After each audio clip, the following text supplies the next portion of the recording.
We are the Ablation Nation. Today we are going to talk about the thermal protection systems and how they are used into the re-entry of the Earth's atmosphere. As you can see from this video, the glowing contrails hint at extreme heat caused from re-entering the Earth's atmosphere. In order to dissipate the heat from re-entering the Earth's atmosphere, thermal protection systems are used to protect the passengers and/or precious cargo. Different types of heat shields commonly used are the thermal soak and ablative shield. Today we are going to focus on the ablative shield. Although both of these heat shields dissipate heat fairly well, like I said, we are going to be focused on the ablative shield. To get more information about the ablative shields, we talked to Dr. Alexander Martin to learn more about ablative shields.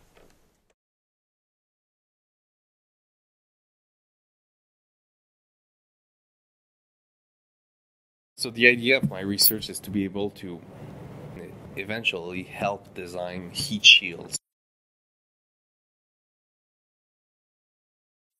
So you're coming from another planet at a very, very high speed. And it's a very simple equation. You are balancing your energy.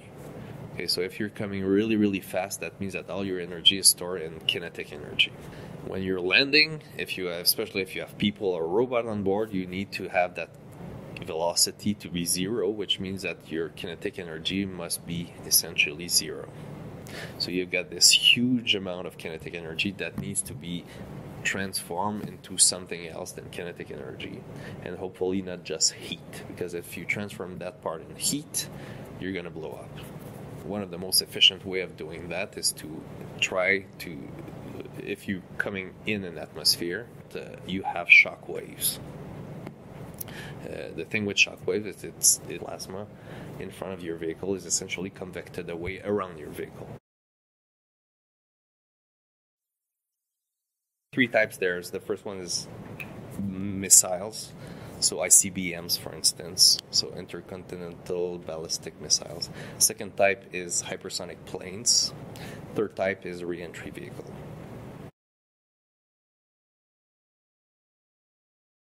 Hypersonic means more than 5 times the speed of sound. So it could be 20 times, 40 times, it doesn't matter. Supersonic means more than the speed of sound, but less than 5 times the speed of sound.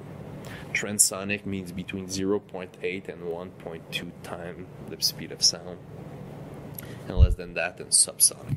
So these are the flight regime. Okay, so if you're driving in your car, you're in subsonic. If you're taking a 747 intercontinental flight, you're probably approaching the transonic. If you're flying in a jet fighter, you are supersonic. And those new planes that they're trying to develop are hypersonic, so faster than that.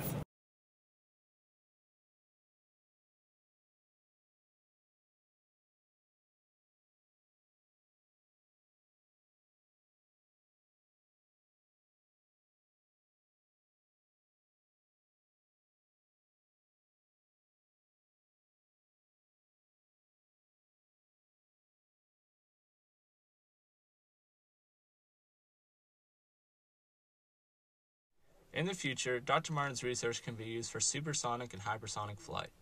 In order to achieve supersonic and hypersonic flight speeds, thermal protection systems are needed to dissipate the heat created by moving through the air at high velocity.